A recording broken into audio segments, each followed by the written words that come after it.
Hello friends, my name is Vandrel and today we are taking a look at a build that I consider to be the very best for farming mobs in the open world. And we'll be using a Vindicator this time around. Our build will 1 or 2 shot most enemies, bring enough damage for when we encounter a veteran or elite mob, and even holds its own when fighting a champion. So let's dive right into it and start with the invocation trait line. This trait line will be the reason we are one-shotting most enemies. While our health is about 75%, our damage will be increased by a flat 10%. On top of that, every time we grant ourselves Fury, we will be giving ourselves 5 stacks of Might as well.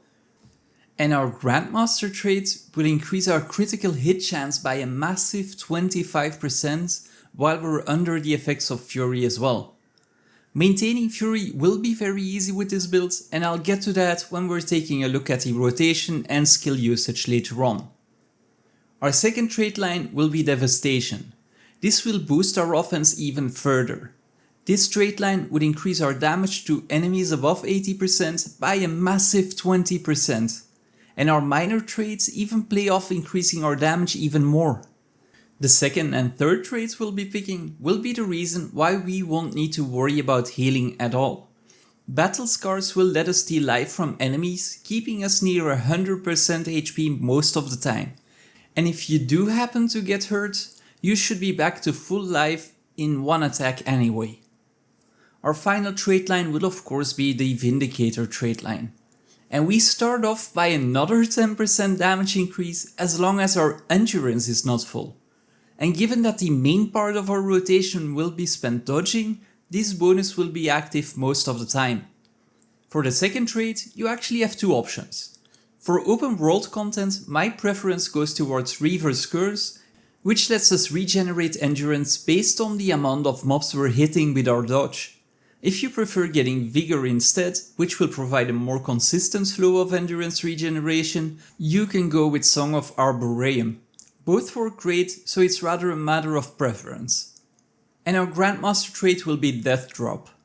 Vindicator's unique mechanic is that our dodge is transformed into a jump that lets us crash down on our enemies from the sky. And Death Drop is our highest damage option. On top of that, it stacks vulnerability on mobs, which plays off the Battle Scars passive we discussed earlier.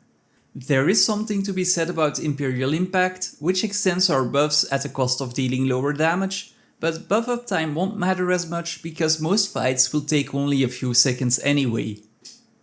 Our main legend will be the Alliance stance, and this is going to be a very lazy build, as we won't be swapping out legends that often. Now for your second legend, either pick Shiro and get a massive speed boost and double your damage with impossible odds, or if you want some extra sustain and defense, you want to pick Chalice. Vengeful Hammers still deals a lot of damage and will help you sustain through anything. On top of that, you'll get access to a source of stability with the legendary Dwarf. The rotation and playstyle will be very simple. Our dodge is going to function as our main attack, so when you get to a group of enemies, dodge right into them. If they survive, just dodge a second time and almost all of them will be gone. If you need that little extra push, your Greatsword 2 and 5 skills will make short work of anything that's left standing.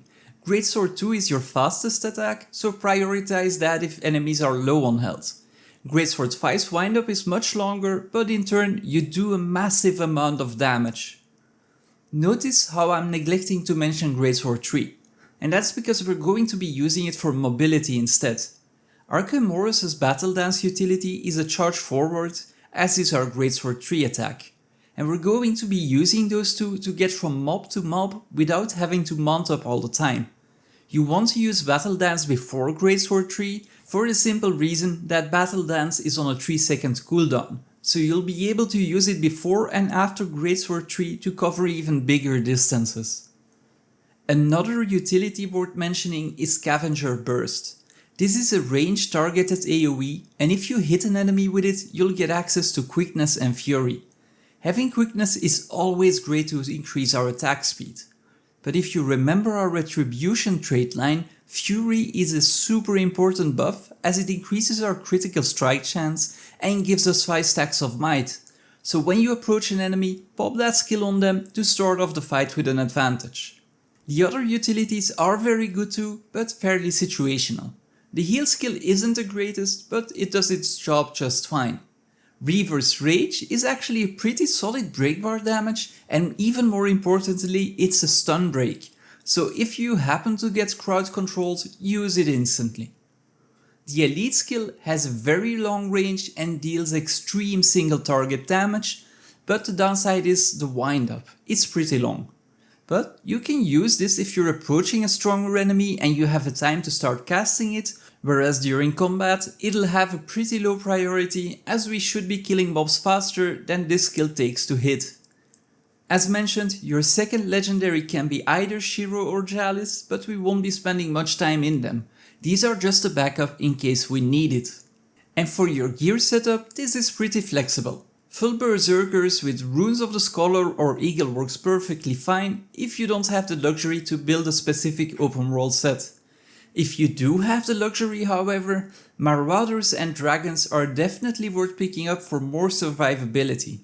And when you do so, make sure to use the Runes of Fireworks. These will increase your power, your buff duration, and give you a 25% movement speed. This last one is pretty significant as we won't have access to a stable source of swiftness with our build.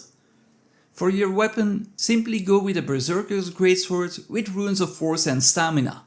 Rune of Force is a flat damage boost, and Stamina will refill your endurance every time you kill an enemy that grants experience, so you will be dodging non-stop as long as you're killing enemies.